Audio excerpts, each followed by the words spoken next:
Mi papá me pidió mis datos para un crédito. Yo tenía 18 años, y hoy a los 26, sigo pagando esa deuda que nunca fue mía. Cuando uno es joven, se siente listo para todo.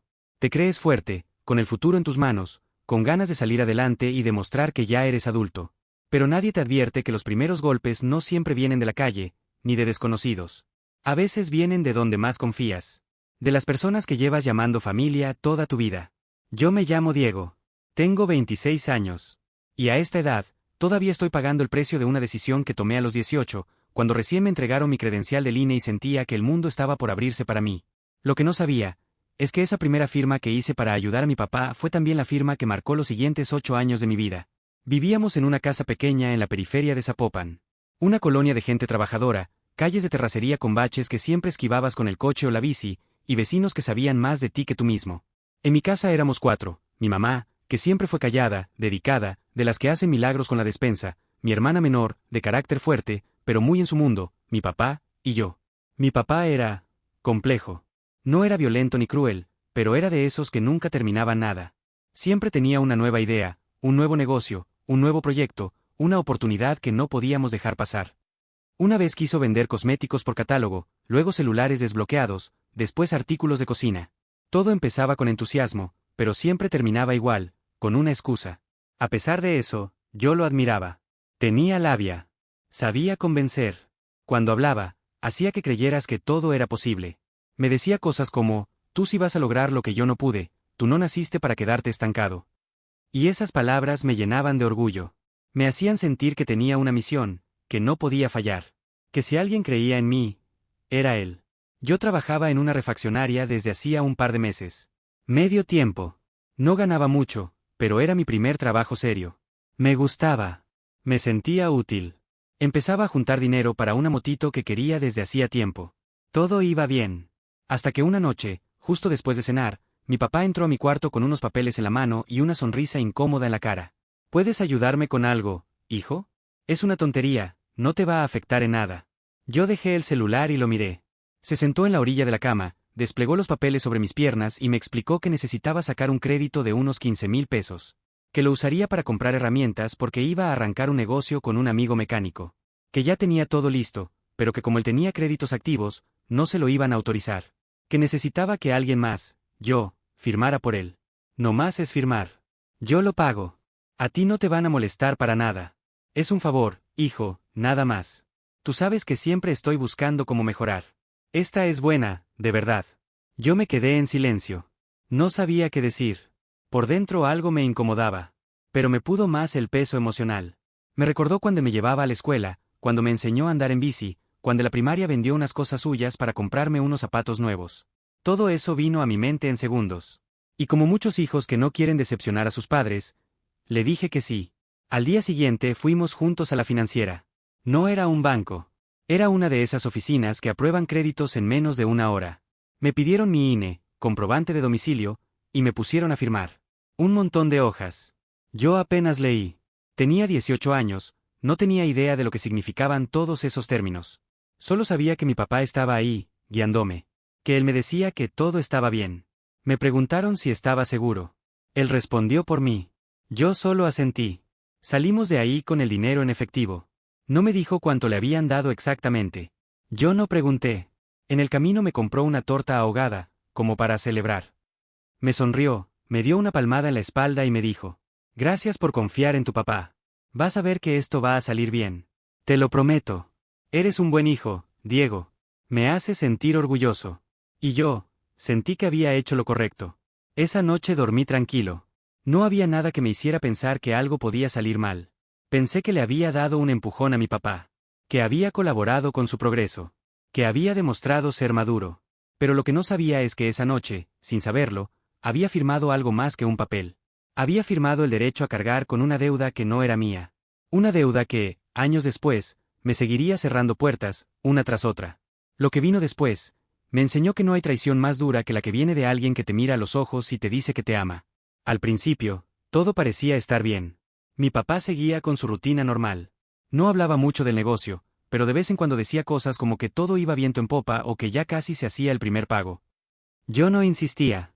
Me sentía tranquilo, incluso orgulloso de haberlo ayudado. Pensaba que cuando terminara de pagar, tal vez volveríamos a la financiera, esta vez para que me ayudara a sacar mi primera moto o una laptop a crédito. Pasaron las semanas, y nada parecía indicar que algo estaba mal. Mi papá salía casi todos los días, aunque nunca supe exactamente a dónde. A veces llegaba con bolsas, otras veces venía de mal humor. Yo lo justificaba todo. Me decía que debía ser estrés, que los negocios no siempre arrancan bien. Pero fue al tercer mes cuando llegó la primera carta. Era un sobre delgado, con mi nombre completo y el logo de la financiera en la esquina superior izquierda. No era un estado de cuenta. Era un aviso de retraso en el pago. Una advertencia. Decía que ya se había vencido el primer plazo y que, si no se regularizaba el saldo, podrían aplicar intereses adicionales. Me puse nervioso, pero intenté mantener la calma. Pensé que era un error, que tal vez ya había pagado pero no se había reflejado en el sistema. Le mostré la carta a mi papá. Se la leí. Él solo se rió. Me dijo que esas cartas siempre llegan tarde, que eso es puro susto para que la gente pague rápido, y que ya había ido a pagar hacía unos días. Me pidió que no me preocupara. Me dio una palmada en el hombro y cambió de tema. Yo, otra vez, confié. Pero las cartas no pararon. Primero llegaban una vez al mes. Luego cada 2 semanas. Después, cada semana. Y lo peor fue cuando empezaron a llamar por teléfono. Al principio a la casa. Luego a mi celular. Me decían que yo tenía una deuda activa, que tenía pagos atrasados, que debía comunicarme urgentemente para evitar consecuencias mayores. La primera vez que contesté, mi voz temblaba. Dije que yo no sabía nada. Que mi papá era el que manejaba eso. Que solo había firmado para ayudarlo. Del otro lado, la voz fue fría, casi indiferente. Señor Diego, usted es el titular del crédito. No importa quién lo use. La responsabilidad legal es suya. Esa frase me dejó helado. Colgué. Me quedé mirando la pantalla del teléfono como si me acabaran de dar una mala noticia médica. Esa noche no dormí. Empecé a sentir ansiedad cada vez que sonaba el timbre o el celular. Pensaba que podían venir a buscarme. Que podían llamar al trabajo. Que podían ir a la casa de mis abuelos. No sabía cómo funcionaban esas cosas, pero ya no me sentía seguro. Intenté hablar otra vez con mi papá. Le dije que ya no era solo una carta, que estaban llamando, que ya no era gracioso. Pero él, como siempre, se hizo el ofendido. Me dijo que no confiaba en él. Que lo estaba tratando como si fuera un irresponsable. Que yo no entendía lo que era empezar un negocio desde cero. Y al final, terminó haciéndome sentir culpable por haberle reclamado. Fue la primera vez que sentí que algo estaba roto entre los dos. Que por más que lo quisiera, no podía seguir tapando lo que era evidente. Me había metido en algo que no entendía, y lo había hecho por alguien que claramente no estaba asumiendo su parte. Empecé a buscar los recibos de pago. Algún comprobante. Algo que me dijera que, efectivamente, estaba cumpliendo. Pero no encontré nada. Nada. Solo papeles sueltos, desordenados, de otras cosas viejas. Nada del crédito. Un domingo por la mañana, mientras él dormía, me metí a la computadora y busqué cómo revisar mi historial crediticio. No sabía ni cómo hacerlo. Tuve que ver un tutorial en YouTube. Cuando por fin accedí, lo vi. Mi nombre ya estaba en el buró de crédito. 3 pagos vencidos. Saldo en aumento. Categoría de riesgo. Alta. Sentí que el estómago se me cayó al suelo. Ahí estaba yo, con 18 años, sin tarjeta de crédito, sin coche, sin deudas personales, y ya estaba marcado como una persona poco confiable para cualquier institución financiera. Y todo por confiar. Salí del cuarto, fui a la sala, y me senté frente a él. Esta vez no fui con tono suave. Esta vez fui directo. Papá, ¿me puedes decir por qué no has pagado nada? Se hizo el confundido al principio. Me dijo que no tenía tiempo, que no sabía de qué le hablaba. Le mostré la página, el estado del crédito. Me miró en silencio durante unos segundos. Luego suspiró y dijo: el negocio no salió como esperaba, Diego. Se cayeron los planes. Pero no te preocupes, yo voy a responder. Lo dijo sin mirarme. Como quien dice algo para calmar al otro, pero no tiene la mínima intención de cumplirlo. Me paré de la mesa. Me fui a mi cuarto. Me acosté sin decir nada. Y esa fue la noche en que algo dentro de mí se quebró. Ya no era solo la deuda. Era la mentira. Era el abandono emocional. Era sentir que, por primera vez, yo estaba completamente solo. Pasaron los días, y aunque intentaba seguir con mi vida normal, ya no podía. Me costaba concentrarme en el trabajo, me la pasaba revisando si tenía llamadas perdidas de números extraños, y cada vez que escuchaba pasos cerca de mi casa, sentía un hueco en el estómago. Vivía con miedo. Miedo de que el problema se saliera de control. Miedo de que alguien más, mi mamá, mi hermana, mi jefe, se enterara de lo que yo había hecho o permitido. Pero como todo lo que uno intenta esconder, tarde o temprano sale. Un martes por la mañana, justo cuando estaba a punto de salir a trabajar, tocaron la puerta. Mi hermana ya se había ido a la escuela y mi mamá andaba en la cocina. Cuando abrí, lo supe de inmediato. El tipo que estaba parado frente a mí llevaba un chaleco con el logo de la financiera y una carpeta gruesa bajo el brazo. ¿Usted es Diego?, preguntó, mientras revisaba unos papeles. Yo apenas pude asentir. Tenía la garganta seca. Venimos a notificarle formalmente sobre un proceso de embargo en curso. Usted tiene una deuda pendiente con nosotros, con más de 90 días de atraso, y necesitamos saber si va a cubrirla o si va a enfrentar las consecuencias legales. Me congelé. Solo pude mirar al tipo. A su lado había otro más, con una lista en la mano. Parecía que traían todo planeado. Me mostraron un documento con mi nombre completo, mi firma, y la cantidad total de la deuda, más de 25,000 pesos. Yo no supe qué responder. Sentí la mirada de mi mamá detrás de mí. Ella ya se había acercado, con el mandil puesto, una cuchara de madera en la mano. Estaba confundida. ¿Qué está pasando?, preguntó ella, mirando al hombre. Y ahí ya no pude seguir fingiendo. No podía seguir escondiéndolo. Me tragué el nudo en la garganta, sentí la cara ardiéndome de vergüenza, y dije la verdad. Es una deuda que está a mi nombre, pero fue mi papá quien la pidió. Yo solo firmé por él. El silencio que siguió fue eterno. El tipo me entregó el documento, me pidió que lo firmara como constancia de notificación, y se fue. Mi mamá no dijo nada. Solo se sentó en una de las sillas del comedor y se quedó mirando la mesa, con la cuchara todavía en la mano. Ahí entendí que ella, ya lo sospechaba. Que, en el fondo, sabía que mi papá no era tan confiable como siempre quiso aparentar. Después de que el tipo se fue, me encerré en mi cuarto. Me senté en la cama, con el papel en la mano. Leí cada palabra del aviso. Y lloré. No por la deuda. Lloré por la vergüenza. Por la impotencia. Por la soledad. Porque en ese momento me di cuenta de que nadie iba a salvarme. Ni mi papá, ni mi mamá, ni la financiera. Nadie. Iba a tener que salir de ese hoyo con mis propias manos, o quedarme hundido ahí. En la noche, cuando mi papá llegó a casa, se encontró con el ambiente frío. Ni mi mamá ni yo le dijimos nada al principio. Hasta que saqué el aviso y lo puse sobre la mesa. Él lo leyó con cara de esto ya me lo esperaba. ¿Y ahora qué?, le pregunté, con una voz que apenas podía sostener. No te preocupes. A eso solo les gusta meter miedo. No pasa nada. Esa fue su respuesta. Como si no hubiera un problema. Como si no tuviéramos una amenaza legal encima. Como si yo no estuviera cargando con todo por él. Me hervía la sangre. Me temblaban las manos. Sentí el impulso de gritarle, de empujarlo, de hacerle entender lo que había hecho conmigo. Pero no lo hice. Solo le dije, con la voz quebrada. ¿Sabes qué es lo peor? Que ni siquiera parece sentir culpa. Como si lo que estás haciendo fuera normal. Él me miró. No dijo nada. Se levantó de la mesa y se fue al patio, como si yo fuera el que estaba exagerando. Como si yo fuera el problema. Esa noche no pude dormir. Daba vueltas en la cama, recordando cada momento desde el día en que firmé. Me dolía el cuerpo, el pecho, la cabeza. Tenía 19 años ya, y me sentía de 50. Sentía que había perdido años de vida en cuestión de meses. Y al día siguiente, algo dentro de mí se quebró del todo. Me desperté con un pensamiento claro: si no hago algo yo, nadie lo va a hacer por mí. Así que, en lugar de ir al trabajo, agarré todos los papeles que tenía, el contrato, los avisos, mi INE, mis recibos. Me vestí, respiré hondo, y fui directo a la financiera. Entré solo. Me senté frente a una ejecutiva que me miró como si yo fuera solo otro más de tantos jóvenes tontos que se meten en cosas que no entienden. Me pidió mis datos, revisó mi expediente, y me dijo la verdad como si fuera una sentencia.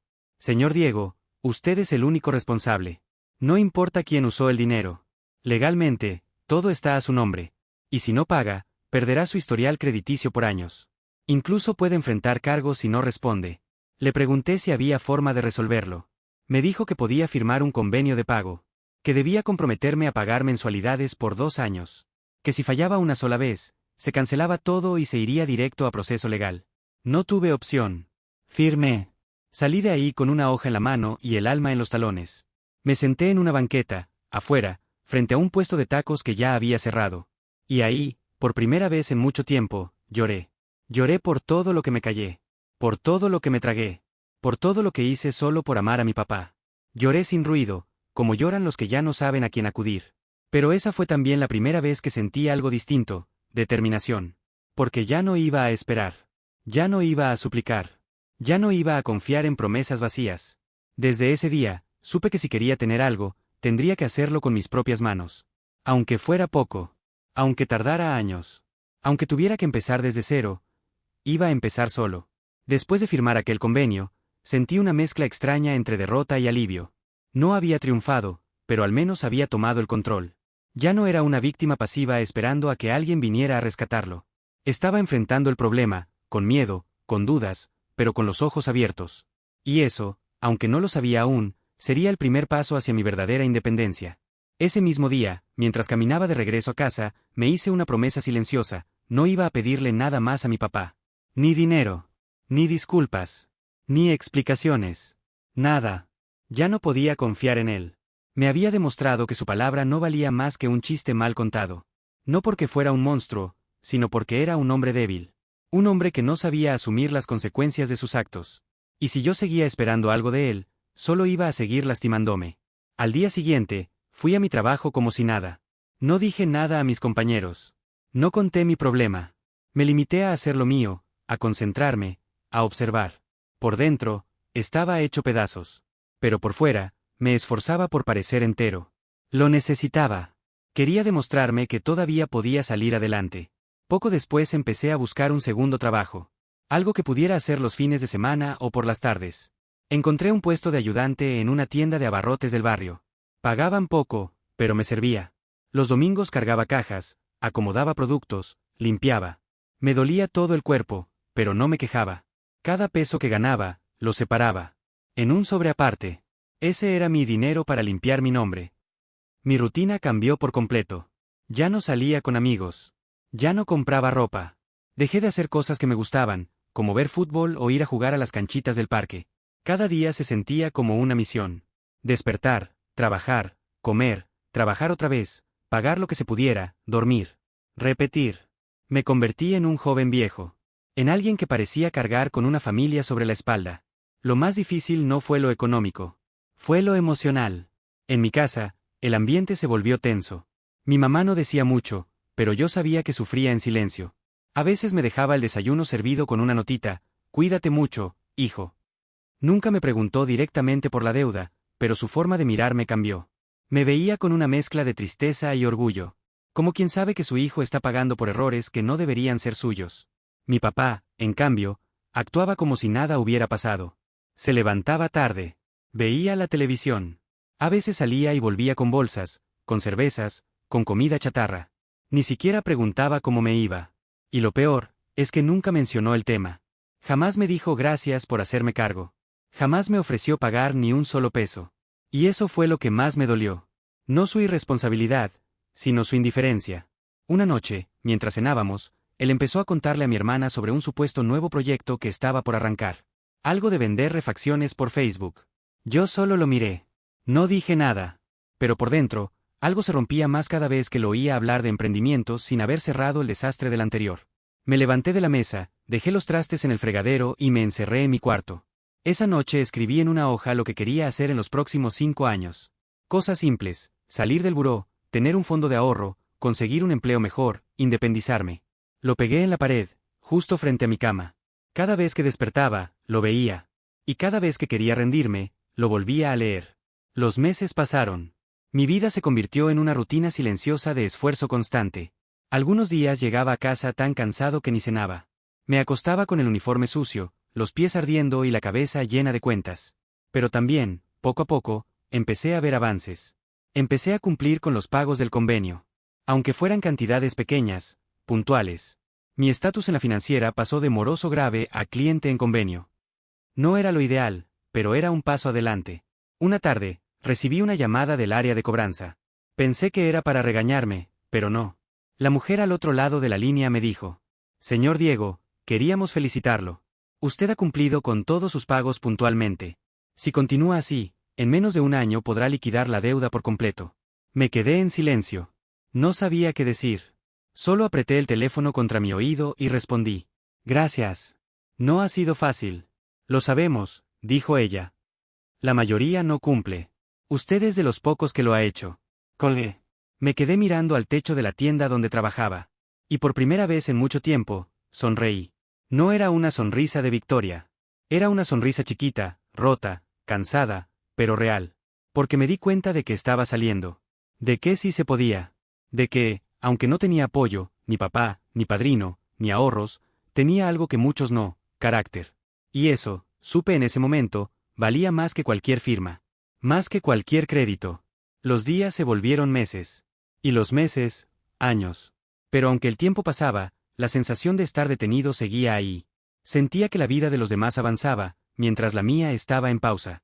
Mis amigos de la prepa empezaron a estudiar en universidades, algunos entraron a trabajar en oficinas, otros ya tenían coche, o hablaban de sus planes para casarse. Yo, en cambio, seguía pagando algo que nunca usé. Siguiendo un plan de pagos que no firmé por mí, sino por alguien que jamás se responsabilizó. Lo más triste era ver cómo mi mundo se iba haciendo más chico. Ya no salía con nadie. No porque no me invitaran, sino porque no podía. Si gastaba 200 pesos en una salida, eran 200 pesos menos para la mensualidad del convenio.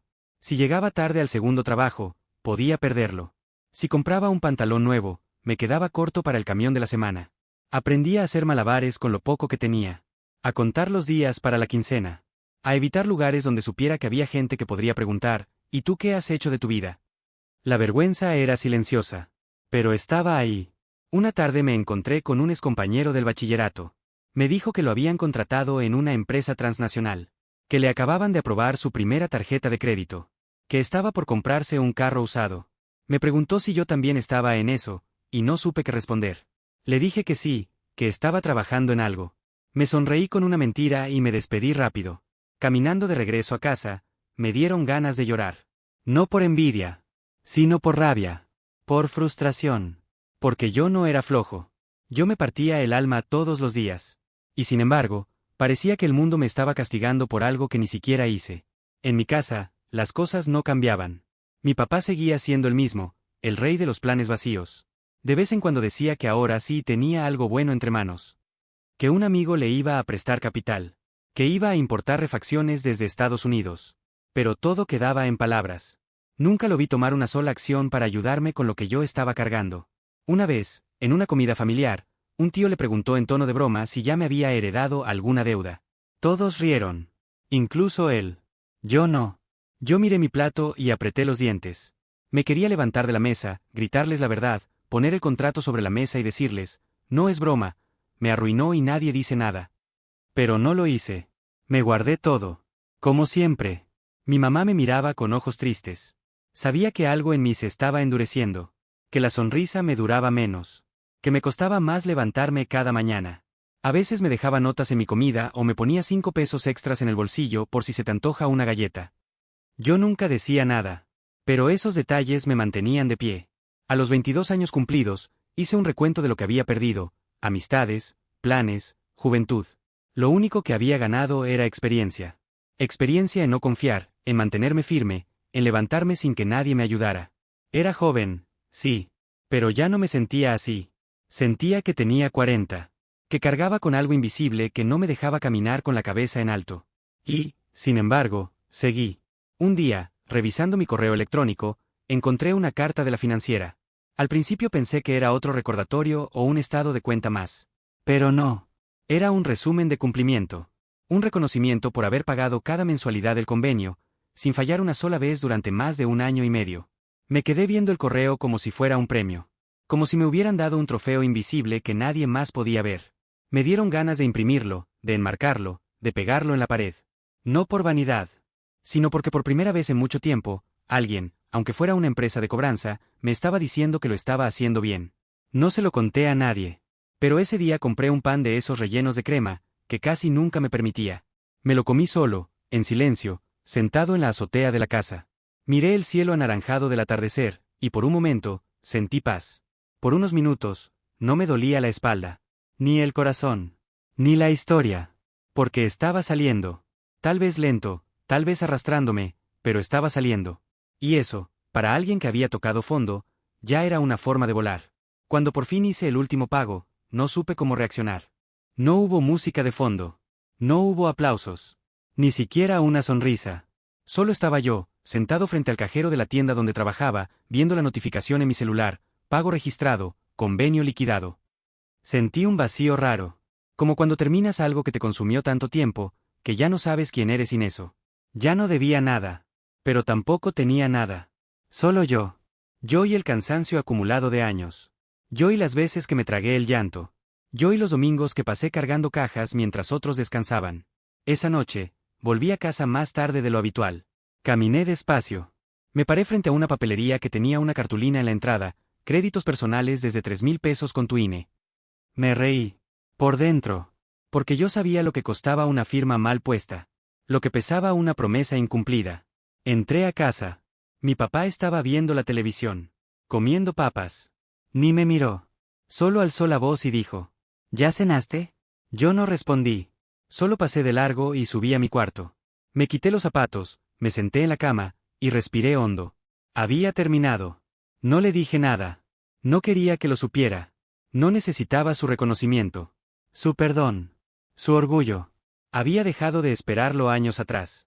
Ya no tenía sentido exigirle algo a quien ni siquiera se exigía a sí mismo. Al día siguiente, le conté a mi mamá.